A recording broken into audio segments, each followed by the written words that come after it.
I love my job. It combines my many interests, ignites my passions every day, and utilizes my various and really random skill sets. I work at the Homewood Children's Village as a student advocate. This means that I work with the students at Westinghouse High School, after school and during school hours, on everything under the sun, from radical equations to sketching from life to talking about social issues. I am living my dream of living a meaningful life and having an impact in my community around me. I wake up every day with purpose, and most importantly, I finally feel like I belong right where I am. But I didn't always feel this way. I didn't always feel this certain in my place of belonging. It was a really long and winding road to getting here, and oftentimes along the way, I wasn't sure if I'd ever make it here. So growing up, I never really knew what I wanted to be. Who did I want to become? What did I want to do? I didn't even start asking myself that question until I got to college. And as far back as I could look, I always drew a blank. I never really wanted to be anything. I had journals full of daydreams and curious questions about the world, but I had no vision of what kind of life I wanted to live. The only thing that I really knew with conviction was that I wanted to live a meaningful life. Made of equal parts my mother and my father, I was both a good student academically and a good artist in the studio. And eventually, the latter overtook my interest, and I wound up at a very expensive private art school. In college, I saw my more confident peers rocket ahead of me towards their career paths, while I sat on the sidelines, knowing ultimately that this path wasn't for me, and feeling with even greater weight the financial burden that my parents were taking on in order for me to be sort of wandering down this path. I desperately sought answers. I wanted a mentor or a sage, a mystical sign, a weathered adventurer's guidebook even.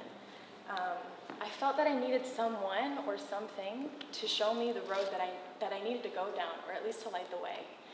But the other thing that I knew with conviction was that it had to be the road that was meant only for me. It couldn't just be any road.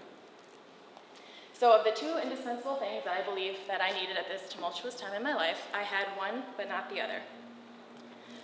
I liken the journey of finding your life's purpose to the challenge of rock climbing. So a rock climber needs two things. The first thing a rock climber needs is support. A climber needs gear, rope, a belayer.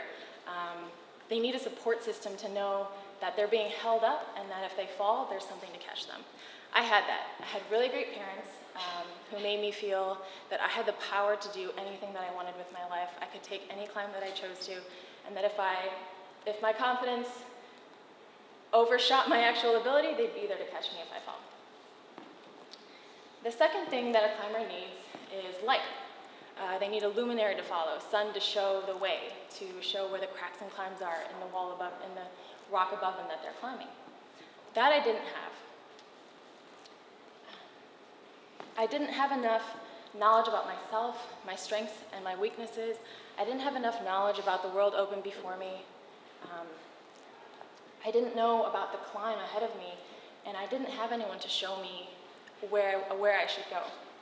And I wasn't ready to do it on my own. My parents, being immigrants to this country, didn't really know the educational terrain as well as they did back in Korea. So I was really on my own. I had the gear to climb and the support, but I didn't have the light. I was climbing El Capitan in the dark. We live in a rapidly changing world. It's full of infinite information that seems to grow every day, where knowledge and critical thinking are really the keys to success. The American dream has shifted long ago from one of white picket fences, a 9-to-5 pace, 2 cars, 2 kids, and stability in the suburbs. And just as the dream of the American dream has shifted, so has the attainment of the American dream. We really must become adept at adapting to all this change around us. It's no longer possible or really guaranteed to just graduate from high school and be employed for the rest of your life. And along with those opportunities disappearing, so is the stability and the sort of guaranteed social mobility that a lot of the generations before us counted upon. Creativity today really isn't an option, and every individual must find their special thing that they have to offer. So, to know what you have to offer to the world, you really need to know yourself. you really know what something special is that you have to offer. My own journey of self-discovery is one that took me from Illinois to Rhode Island, to South Korea, to California, to Oregon, to Washington, and finally to a little city in Pennsylvania called Pittsburgh. And throughout my journey, I learned that the journey to self-discovery is not a straight line of continuous growth. It's one that crosses back and forth. It's one that dips down and rises high again. And most importantly, it's an active participatory process. And throughout my journey, I met people who acted as lights along my way, who helped to guide me in figuring out where my next step should be, and really helped me to discover who I am and where I want to be, and what special talents that I had to offer to the world. I work with students who maybe have the support but don't have the light, or vice versa. They have the light but they don't have the support. And in worst case scenarios, I work with students who are climbing in the dark alone. And so that's why I give. I give to be the light, to be the support, that I was so fortunate to be born with. And I give to be the light that I had to go searching for.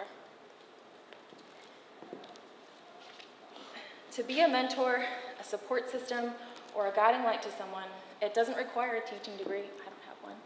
It doesn't require a world of wisdom or a lifetime of wisdom. It doesn't require a long flowing white beard.